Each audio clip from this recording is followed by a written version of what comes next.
Right, what's everybody up to? I've been doing quite a lot of work from home. Oh, you're one of these marvelous people that can actually work from home, are you? Well, yes, I'll show you my setup actually. Hang on, and I'll swap the camera. Hang on. Oh,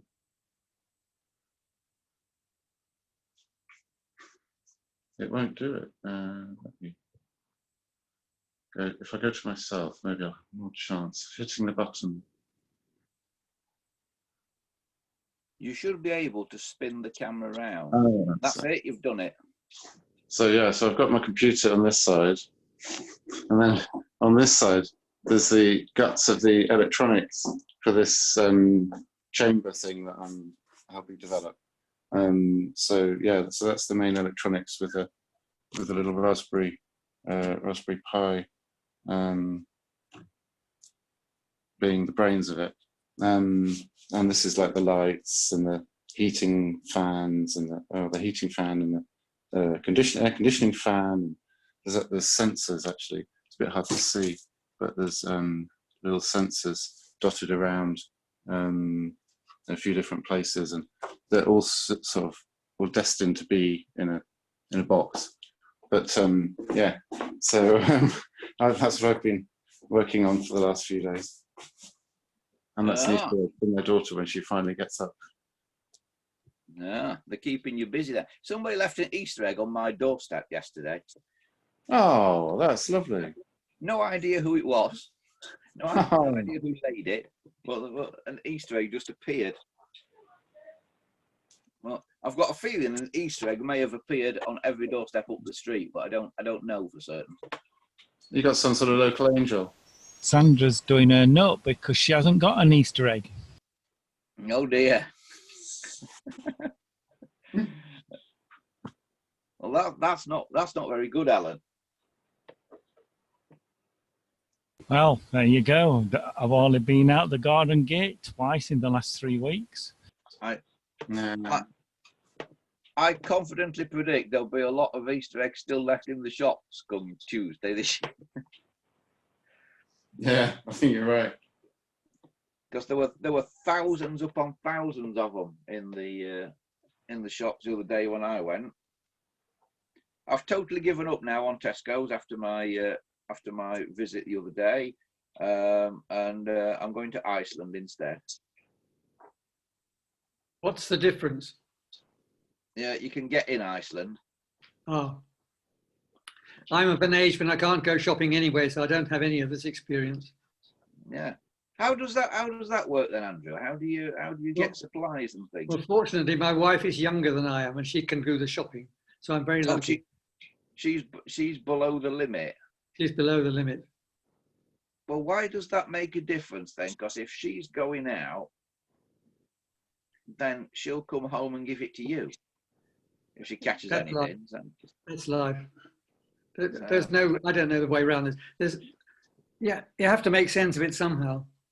Yeah, the whole thing has got sort of holes in the logic that you just can't sort of do it the way they tell you to do it, because there's like big holes in the logic. So I think you just have to interpret it how you think. I think so. Personally, but yeah, we'll. We've been carefully washing and wiping down everything that comes in the house and goes out of the house. I've got some isopropyl alcohol, which makes it easier for some sensitive surfaces, just to try to minimise the risk, I suppose, of inadvertently transmitting this thing. But also, we have local shops here, so we don't have to suffer the inadequacies of supermarkets. Me too. I actually think the local shops are probably going to benefit out of this in the long run, because the local shops seem to be holding up better in terms of having stuff in when you go there. Yeah, our local shop's very busy. They're doing well, actually. Yeah. Yeah, we went to our local shop, down to Earth, the whole That's nice. and to get a bag of bread flour, and he said we had 2 weeks worth of delivery this morning, and it was gone in 4 hours, none left. Bread flour is very difficult at the moment. Yeah, I've been looking for some self-raising flour for about a fortnight. So Have you we're been not very having- busy still, Ollie? Yes, extremely busy. I think I've repaired I think I counted 90 or about 89 phones this week. So, I mean, that's a lot. That's a real lot for me. We normally do, we normally do about 30 to 40. So we're like over double what we'd normally do. And it's just crazy. We've been like almost wiped out in some models, like the older 6S, 7 models. We've not got many left. So yeah, it's been a very busy week. How does that work then, Ollie? Is that sort of nationally that you get these phones? You know, does people send them to you through the post or something? No, this is strictly Sheffield, and I've been repairing them in my vehicle. I go to the customer's property.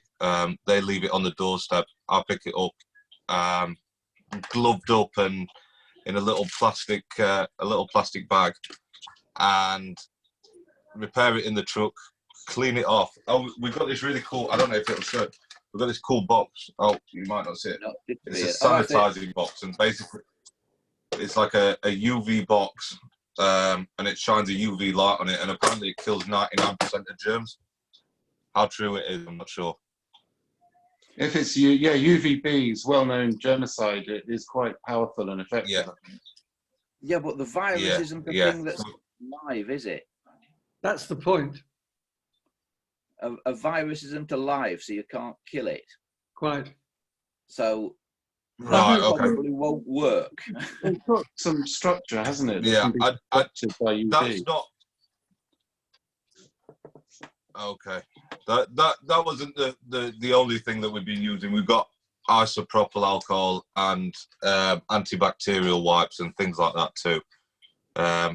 So everything gets a good clean before we return. Well, when we pick it up and before we return it to the customer. Yeah, I think the isopropyl so alcohol yeah, it's is just been crazy. Yeah, I think the alcohol is probably the best thing to do it with. Yeah, definitely. We were quite lucky that we had lots in stock before, because the price of it has gone. It's like, I don't know how much it is per litre, but it's probably about £20, £30 per litre at the minute. Yeah, crazy, isn't it?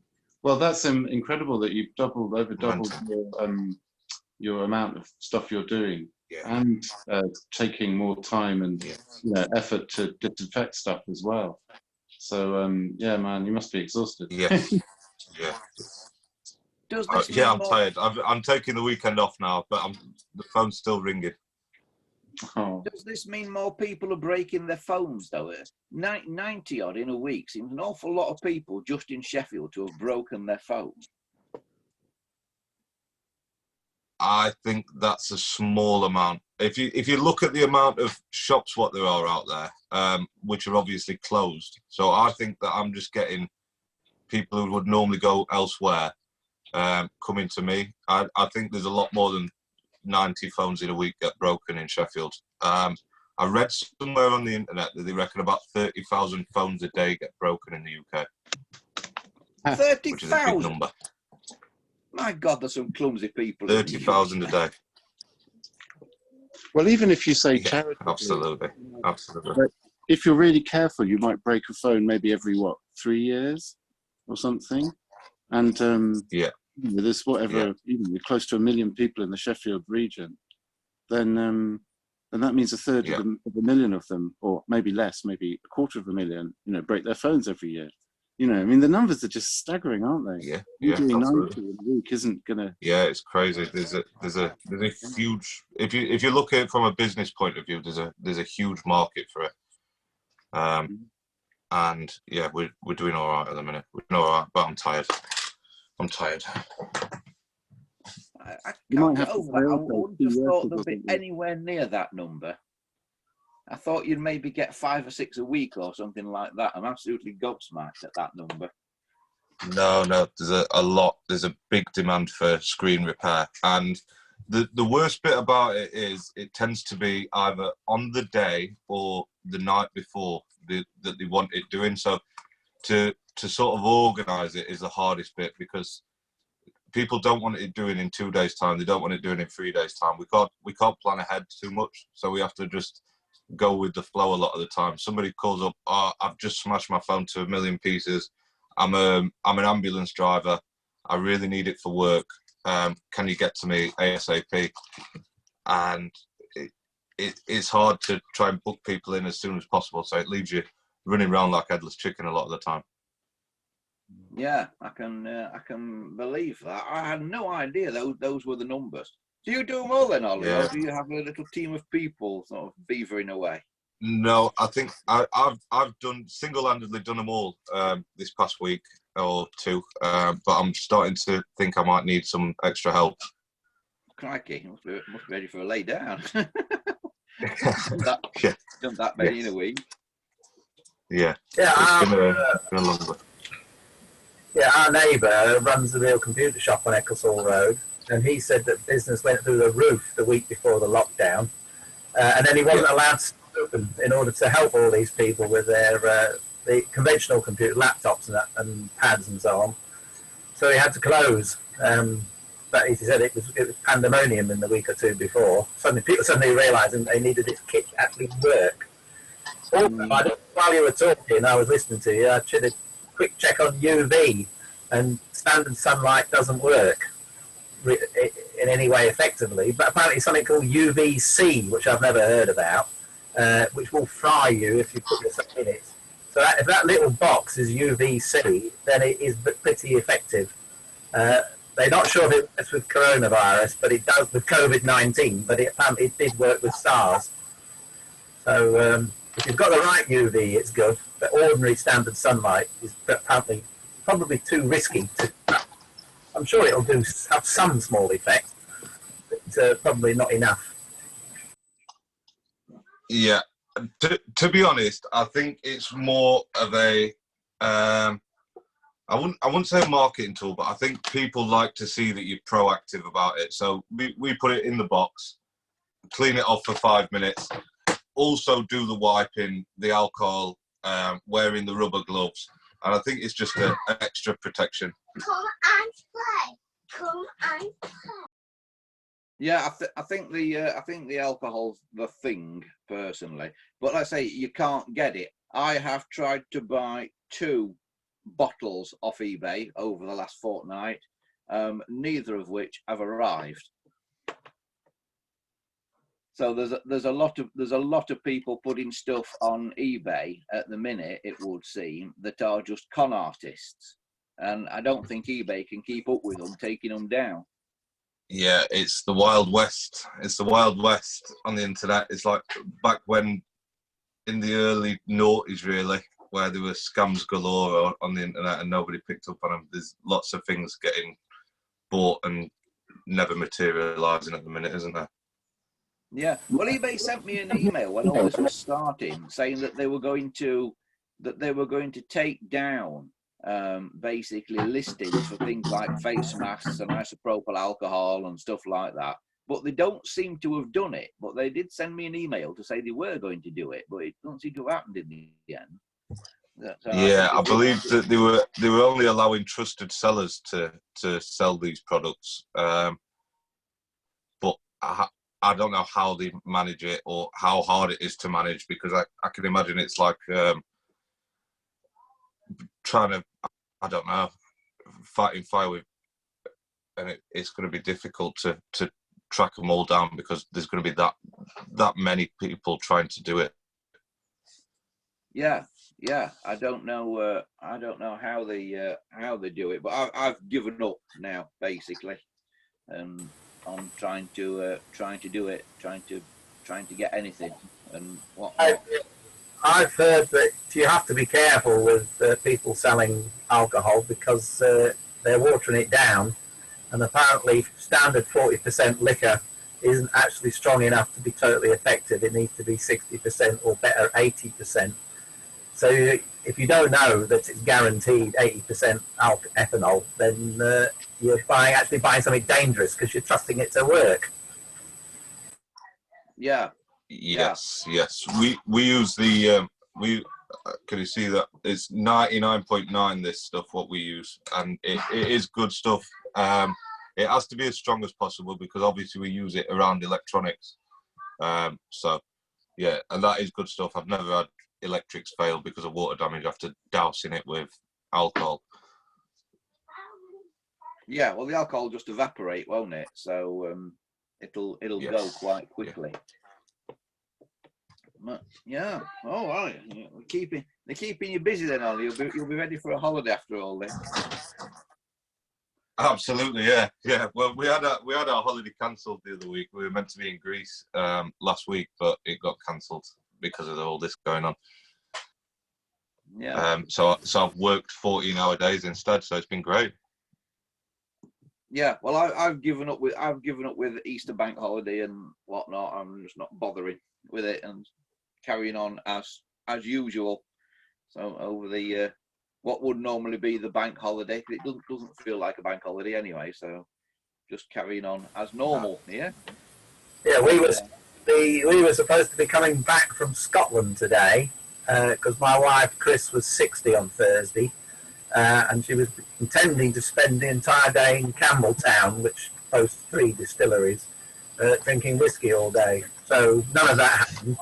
We had a virtual party in the evening with the 3 people we were going with to do the best we could. She's decided to pretend to be 59 for another year and then start again next April.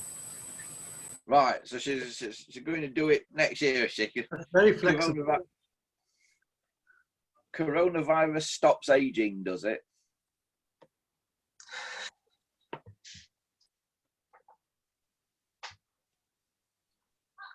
How does that work with the senior citizens bus pass? Do you recalibrate your age when it comes to that point? Unfortunately, the bus pass is linked to the female retirement age, which is approaching the male retirement age. So she doesn't even get a bus pass till she's 67. So she's got to wait 7. I've got one of them, but I'm not using it because I'm not getting buses. You don't want to be getting on a bus at the minute. How many bus drivers is it that have died now? It's quite a lot. I think it was 19 at last count. Yes, I think the bus drivers are quite at risk to it. I think they should take the buses off. I do personally. They're running around almost empty anyway. Who's paying for it? But I think they should take them off because they are dirty, filthy, horrible things at the best of times. And there is no way that they are being cleaned satisfactorily, even at the end of every day. There's no way at all that's happening. I know bus companies, and I know they're not those vehicles are not getting sanitised at the end of the day. So I definitely would not travel on a bus for love nor money if my life depended on it at the minute. I suppose there's a How long does the virus last on an inert surface like a bus seat, for instance? Depends what the surface is, Andrew. Apparently, there's been a lot of talk about this, but some surfaces up to 72 hours and possibly beyond. 10, 11, 12. That's quite a long time. So it's a long time, isn't it? You know, it's sort of 3 days. And metal and plastic are the worst things. Apparently, if it's something it can soak into and sort of dry out as it soaks in, then it doesn't have such longevity. But Like newspaper. yeah, if it's on newspaper and cardboard and things like that, then it's not got such a long lifespan. But if it's on something like metal or plastic, it can last about 72 hours. You also have to be aware of what the it is that lasts, because as far as I can work out, this stuff has a half-life. It starts dying straight away. But the standard figures are to 1/1000th of the original dose. So if it's in 72 hours, it's going to be pretty much not there. If you're in a hospital where the doses are huge on any surface, then of course it's a different matter. Yeah, well, I must say, when I take the dog for a walk now, I've started bringing the bags of poo back and putting them in the dustbin because I don't want to touch the handles on the poo bins.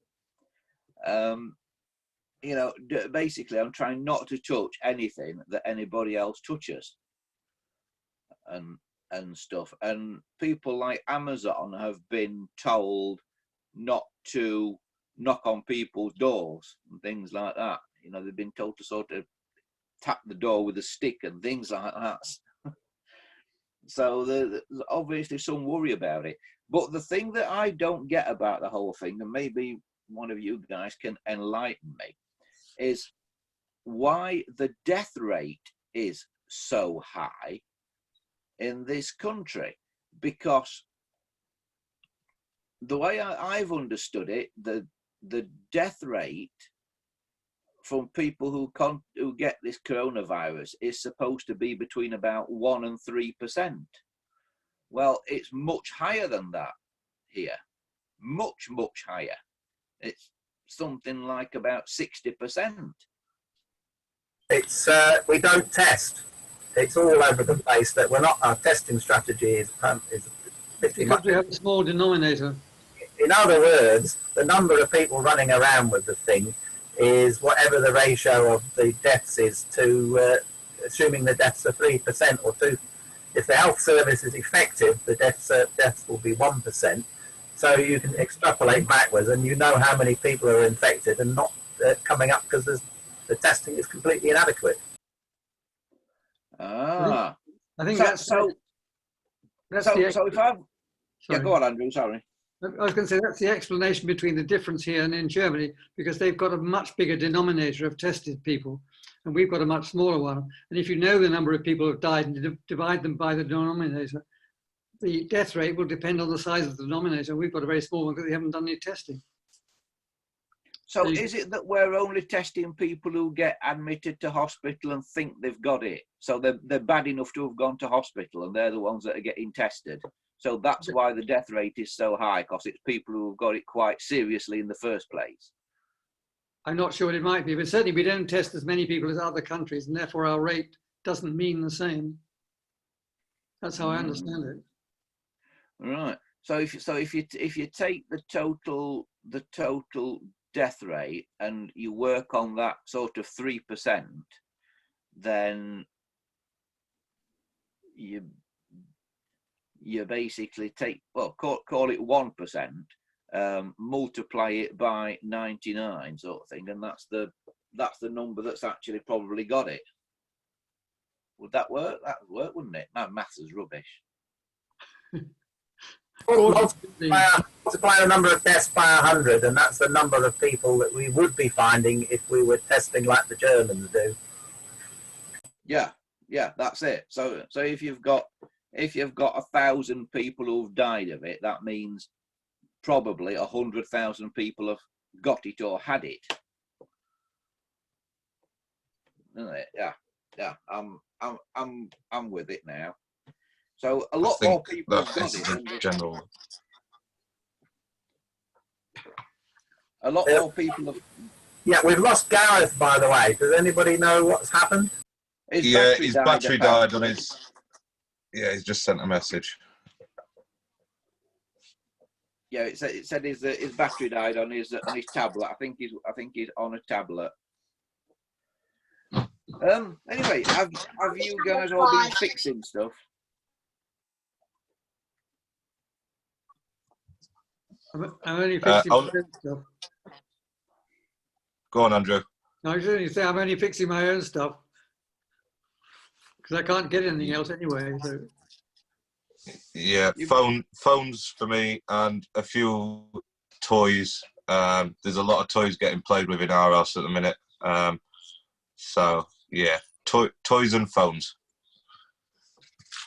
Yeah. The squirrel wrecked my seed thing by, I don't know, the squirrel is very vigorous. It breaks most things. I had to make new things to hold the handle on out of wood because the plastic got completely chewed up. So that was a repair. So useful. Yeah, I've got a Panasonic bread maker which somebody dropped off just before this started. Sad, I think that, because one of the things that you can do whilst you can't get bread from a supermarket is to make it yourself. So she's learning how to make bread the old-fashioned way.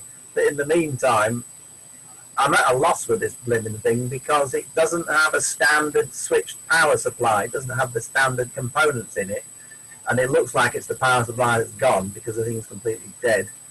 So I'm at a bit of a loss. There's nothing on the internet. So it's mulling around in the back of my head, and maybe at some point I'll might be able to work something out. The things are almost brand new. It's one of those 3 months after the warranty ran out, the thing's packed in. I think they're designed to do that. I have a repair question. My water butt leaks from the bottom. I guess it's got a split in the bottom. It's happened before with another one. And I want to know how to repair it because I'm a bit bored. I don't think I want to buy a new one. And I want to know has anybody got any experience of repairing water butts in a way that works? It's quite a big one. I think it's probably 200 litres or a bit bigger than that. Right. Plastic one. Oh. Right. Very problematic because the water is going to push the plastic apart. So it's against the joint. So anything that you try to do with it, it'll just split open again. I think the way that I would go about that is try and empty the water butt, and if you have a spare piece of plastic, to place the plastic on it from the inside, clean it up, place some plastic on it on the inside with some silicone or something like that, and then silicone around the edges, and then the pressure of the water pushing down on it will keep the water from escaping, I reckon. Yeah, that sounds very good sense. The difficulty is getting into the bloody thing to reach the bottom, but I'll have a go at that. I think it's a good idea. Yeah, yeah, absolutely. Yes, yeah, that would work, but the things are also, by definition, incredibly filthy, so any attempt to use silicone or anything else like that. What's occurred to me is to give it a bit of oomph, is if you can get it clean enough, just put some duct tape over the crack, and then put the plastic in. So you get a bit of a double, then it might last a bit longer then. Thank you. Another way you might do it, Andrew. I've never done it with a car water butt, but I've done this with car bumpers, plastic bumpers on cars and things. Is if you get an old soldering iron, or at least a soldering iron with an old tip, try and melt. If you can empty the water butt and turn it upside down, perhaps, try and melt the two sides of the crack together with a soldering iron. Yeah, I was thinking of that. I've got an old soldering iron. So, so you're effectively welding it up. If it's just a crack, not working if it's a hole, obviously, but if it's just a crack, you should be able to weld it together with a soldering iron. Some of these telephones that are around me here, one of them, is it out somewhere? One of them came with the case all shattered, and I welded it together again using acetone to melt the plastic a bit, and then put it all back together, and then acetoned over the surface, and you can't see the joint sort of thing there. Yeah, acetone won't work on that soft type of plastic that you get in a water butt, I wouldn't have thought. The problem with welding, I've successfully welded that sort of plastic before, but nothing as high stress as a 200-litre water butt. I mean, things like a plastic watering can, much, much smaller volumes of load on the crack, because the welding process will weaken the plastic. But you could use a combination of all of these to increase the chances of it. Great, thank you very much. I'll keep you posted. Thank you. Also, when you want to refill your water butt, and I've found this by experience, sit it on a bed of sand, because if it's the surface is not even, it's putting the pressure point in one particular point. That's a very good idea. I think it's partly the stand that's causing the crack, because it's not a very flat stand. Good. Thank you very much, Alan. That's good.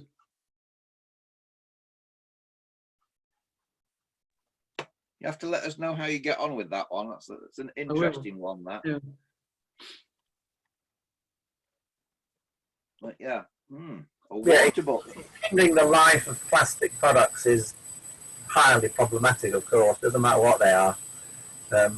It's quite difficult, and it's a big problem, I suppose, across the board, trying to get plastic stuff to be repaired. Yeah.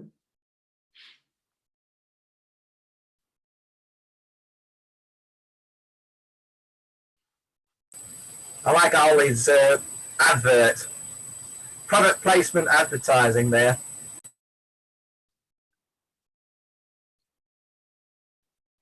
It's very good, his advert, isn't it?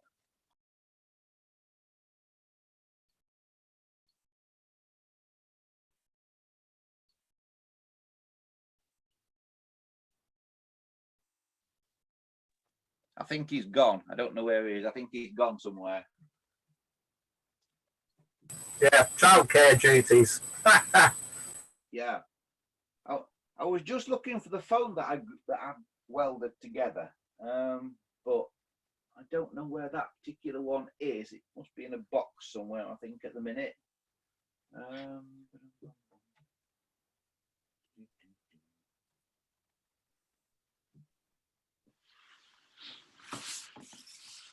No, can't. It's not out, that one. It's hiding somewhere, that one. I can't show you that one that I welded together. It's hidden in a box somewhere at the moment. Are you still with us, Alan? I'm still here. How's things in Summit Intake? I think things are good. I've been busy doing all sorts of different things, and I've been trying to think what to say, because you're saying about repairing. Well, one thing what I have done is going to self-repair. My hair was getting a bit long, and I needed to trim it, but I got rid of my old trimmers. So we found some dog paw trimmers. So I've cut it round the edge. So at some point it'll have self-repaired, even if it looks a mess now. You found some what trimmers? Some dog trimmers? Yeah, some for clipping round dogs' paws, dogs and cat paws. Maybe it's a good job you've not got a webcam, Alan. I was thinking that earlier. Sandra says it's not too bad. Sandra can't see it either. But, well, she's had a feel, and it's not too bad. So, but he's got rid of a load of wispy bits, let's put it that way.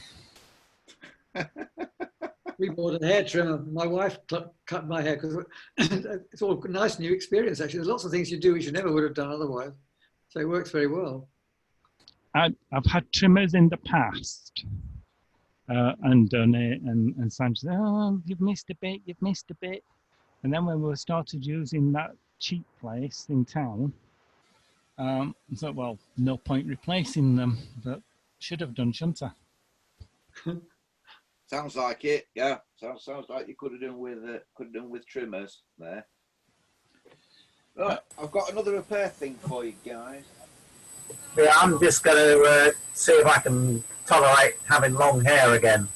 I used to have my hair in a ponytail and a great big beard as well, 20 years ago. I certainly don't want anybody inexperienced touching this stuff because it just end up looking a mess. Well, there's the looking a mess, and then there's the bit where it grows back out, and you can have it done professionally. It's not like breaking your water butt. No. True, quite true. And after all, who else is going to see it? There's only Sandra here. Oh, look, I see it every time I look in the mirror.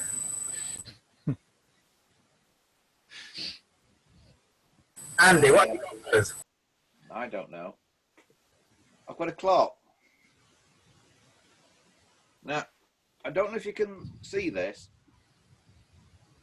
This is a clock that fell off the wall of the post office at some point. But right, I'm going to have to pick you up off this stand. Just bear with me a minute.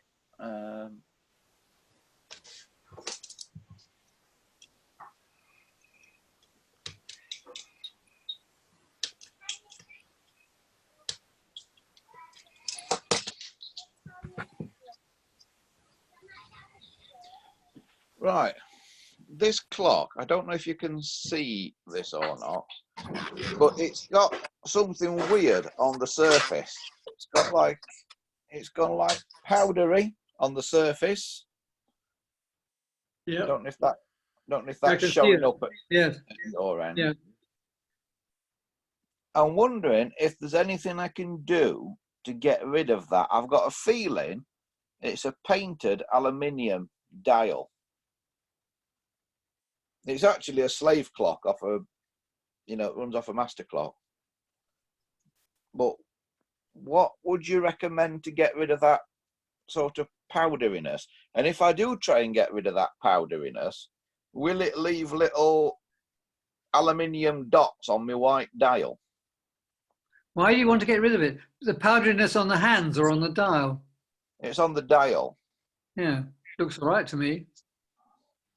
So the specks on the hands and on the figures is just dust from the white, is it? The black is actually okay all over? Or is the black dial markings bad as well? Well, it's got something on it. Can you see that there? Yes. It's got some, but I've got no idea what it is.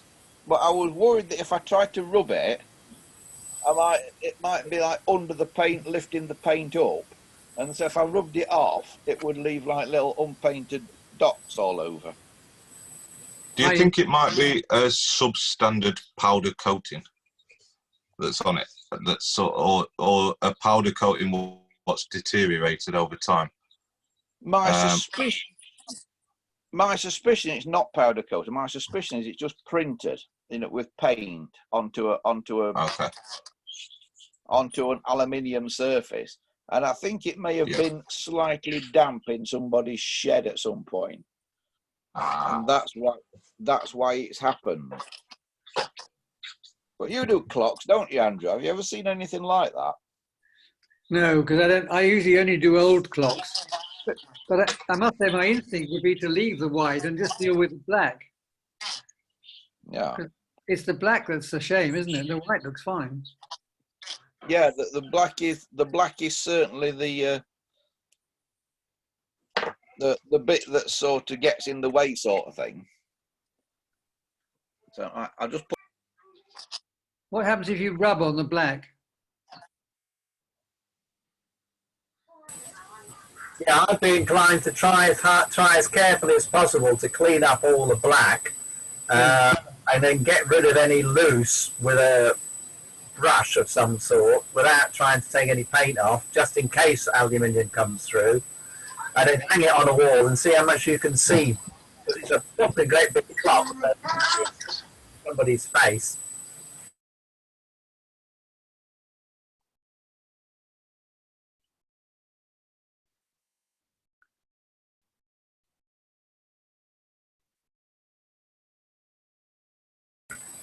Anyway, it reminds me that having completed the conservatory renovation, I was hanging my Smith's Electric Bakelite clock on the wall and dropped it. Smashed to pieces. Excuse me, I'm going to go and answer a phone. Sorry.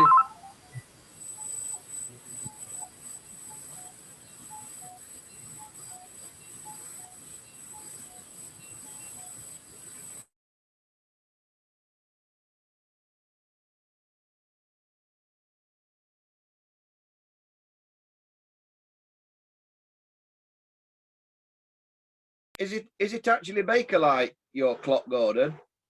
It was Bakelite. It was in about 100 pieces. And I thought, well, this is one of our most sort of precious items that we've got. 200 quid on eBay for one with a damaged face, much worse damage than yours is. So what I've done is I've cleaned it up as best I could, and it's a skeleton clock hanging on the wall. So the only thing that's missing is the Bakelite case and the glass front. It looks a bit of a mess, but when we can find one, we'll have to replace it, I suppose. Crying shame, really. Yeah. Oh dear, it's not very good. That's not. Now I've taken it out. It's still there, the powder, and there's powder on the inside of the glass as well. I don't know if you can see that. So let's have a little look. All right. There's the face of it then. So if I just give it a very gentle rub.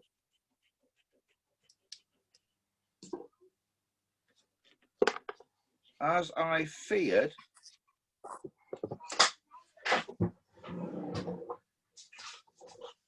it is, I think, exactly as I feared, and it is under the paint. It's where the aluminium's gone a bit powdery, and it's come through the paint. Can you see that? Rub it and it doesn't go away.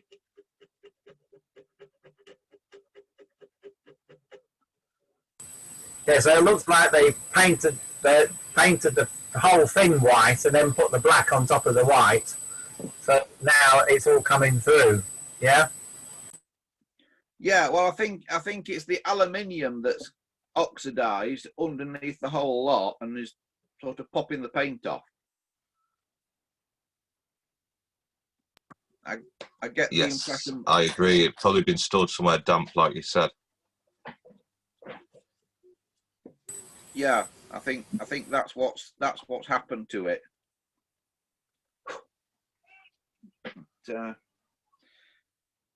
But maybe I can halt it at this point because obviously it's not somewhere damp now. So maybe I can now halt it. What I want to do is find a master clock that will run it, because it's a gents clock apparently. It says connect in series with a gents master clock, working current 0.22 amps, maximum current 0.27 amps, minimum current 0.17 amps. Nowhere does it tell you the voltage. The maker's guarantee only holds good provided the seals remain unbroken. It was made in 1969, apparently.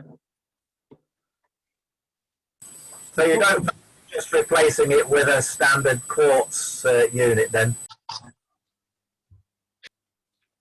No, that destroys the originality of the thing, doesn't it? And rather find a master clock and run a master clock. You might find one on eBay, mightn't you? Yeah. Do they run it? It doesn't tell you a voltage or anything, though. Do they all run at different voltages and things? I'm afraid I don't know. I don't know about electric clocks, really. I'd have to look it up. No, I think you'd have to, somebody must have done all this work, because I'm with you, that the originality, I mean, you can get plenty of these Bakelite Smith's electric clocks with quartz replacements in them, and I didn't want to do that either. Yep, but it's 200 quid for an original. It works off the mains. So, and another thing you find is a lot of them have been retouched on the face because they've been kept in the damp, and the retouching's often quite rubbish. So, the high price for a half decent one. Have you still got all the bits of your Bakelite, Gordon? No, I mean the floor is polished porcelain, and it fell 10 feet. I really mean it. There were 100 pieces, if that, more than 100 pieces, shattered into smithereens. I've done a 100-piece jigsaw before. Okay. Andy, I think I've got to go now because I'm making hot cross buns and they need dealing with and stuff. But I'm wondering what to do about the recording. Okay. Yeah, well, you should be able to just stop it, Andrew. Do you mind if I stop it? Yeah, no, you should just be able to stop yours there. I can do that, yes. Because I think Alan was recording it as well. Okay, I'll stop then. That's fine.